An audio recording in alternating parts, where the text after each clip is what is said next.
Jeremy Sack from LRW. Welcome, Jeremy.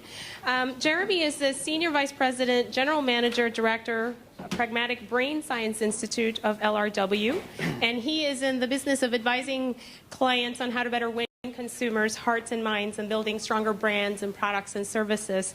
And he's going to talk to us today about this concept of pragmatic brain science and how it's almost even going beyond just insights, but ultimately helping change behavior. So I'm going to turn it over to Jeremy and tell us a little bit more about that. Great. Thank you. Oh, you're mic'd up. I'm mic'd. So nice to see everybody. Happy to be here. As I was getting ready for this talk today, I was looking in the mirror, getting ready to come in, and I was struck by a thought, which was that I totally should have gotten a haircut. Okay. My hair is pretty poofy,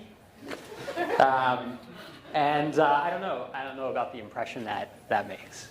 But that thought was immediately followed by another thought related to hair, which is that recently I got a little bit of evidence that I may in fact be starting to experience some hair loss. Now, that's not a big deal unless you understand the identity of a redhead. And hair. If you've been a little kid with really curly hair that's bright red, and grandmothers have been coming up to you and saying, "Oh, that hair," and all of your nicknames were about your hair. When you get some evidence that your hair might go, you feel that a little bit. You feel it a little bit in your your identity. Am I going to be the same person without my hair? I hope so. So what did I then do? Well, look at this room of people. What did people do in this room in particular? I did research. So I went online and looked up hair loss cures. You can only imagine the number of permutations you get. And what do you see when you do that? You see vitamins, pills, pharmaceuticals, lotions you can put on your head. If you keep digging, you'll find, the stomach of a yak that if you grind it up, you can take it as a supplement. You'll find some lotus flower in some hillside somewhere. So you find all of these potential options. And then I was left with, I think, the feeling that a lot of our clients are left with when they think about this space of neuroscience, pragmatic brain science, biometrics, which is I really need some help.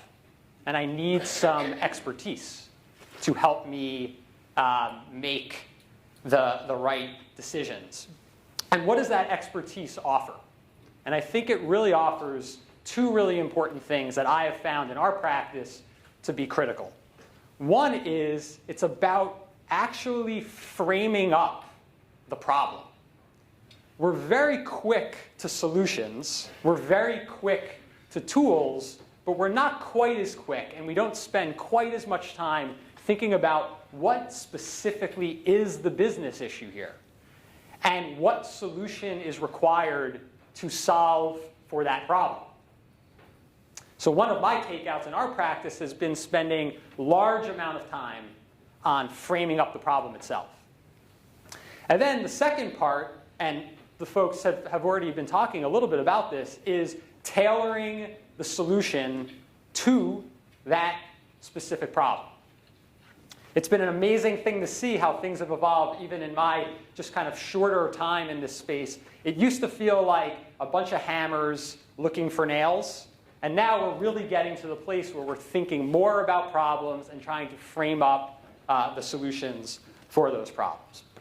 So really, in my role in pragmatic brain science, I would say that I spend probably 60 or 70% of my time talking to clients about their problems, and sometimes the conclusions of those conversations are that I don't think they need any of these techniques at all, based on their specific problems. And it's been really interesting because, although not the intent, you gain a lot of credibility when you have those conversations and say, well, this sounds like a really rational decision that people are thinking a lot about, spending a lot of time thinking through. And you know what? I don't know if emotions are quite as relevant in this specific problem as some other problem. So we spend a lot of time on that. And I actually thought I would talk, I only have this slide, by the way. So I actually thought I would talk about two case studies quickly that I think sort of frame up this idea of really thinking about the problem and then deciding what tools to use based on that, and not letting the tools drive the process. And the best part about these two is, one, they're real, and two, is that they're actually both about smartphones, and they're actually both about clients who came to us with seemingly the same exact problem, which was, we are going to launch a smartphone, and we really want this smartphone to succeed at the highest level. So circumstance one, sort of we get in there and we start talking about the problem. Well, what do you mean by succeed? Where are you at in the process? How would you define success? What do you already know? What don't you yet know? Let's kind of surface all of these details. And what we learned in that particular instance was they knew they wanted to launch a phone. They were going to launch the phone, but they actually really didn't know what the technical features should be of the phone. Things like, what should our core count be? What sort of processors should we have? SIM cards, dual SIM cards, multiple SIM cards. What should we do about that?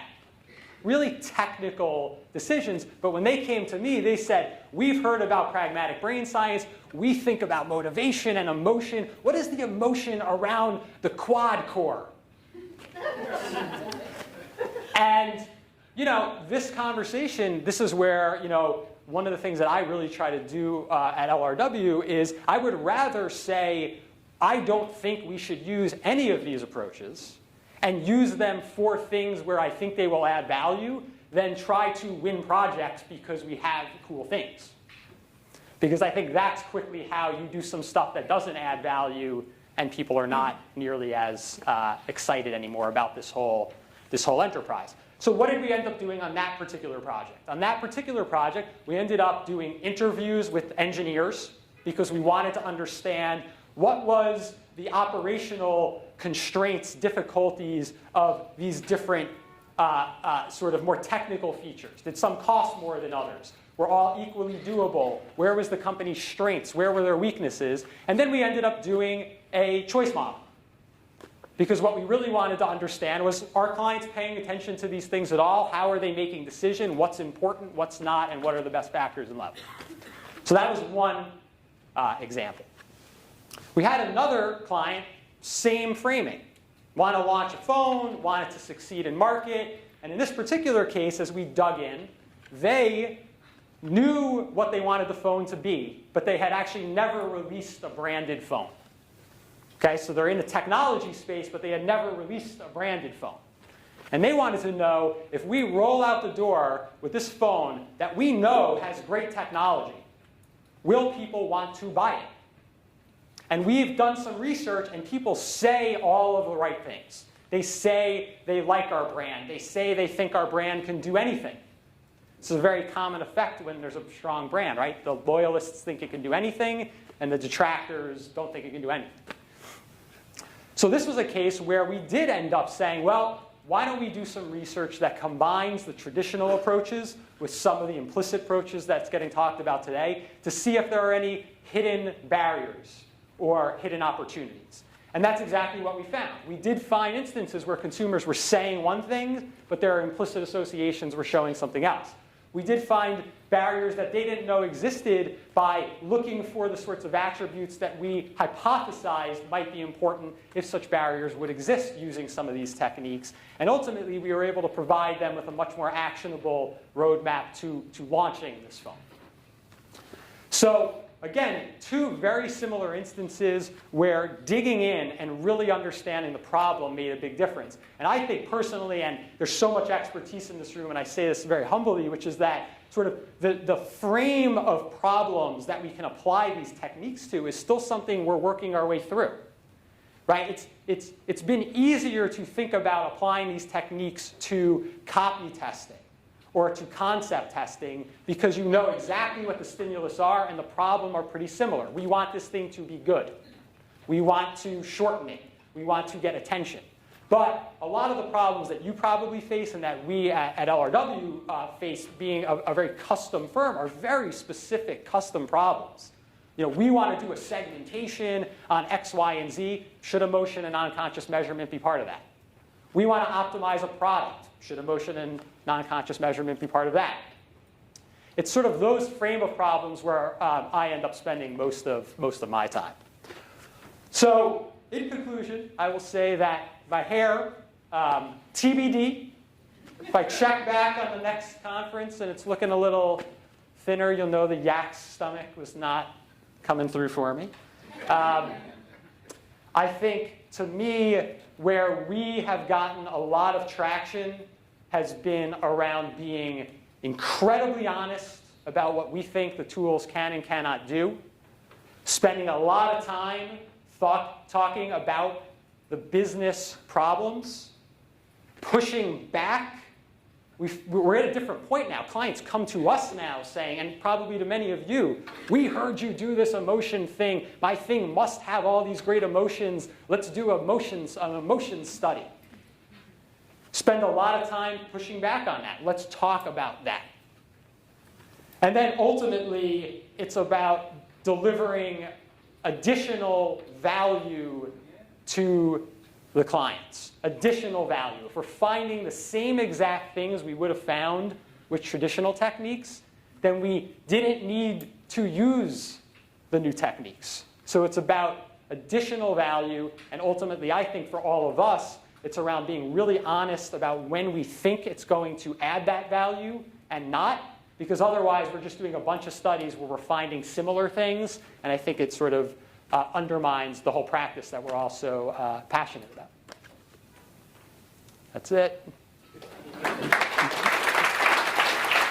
Thank you very much. I think you bring up some extremely important and useful points to keep in mind as we go through the day in terms of sorting out through what people have been able to do with these tools to learn about those applications so that we can dig a little bit deeper and make sure that we're not just using them for the sake of using them, but actually learning. So thank you very much, Jeremy. We have just a couple of minutes if there are any questions for Jeremy at this time.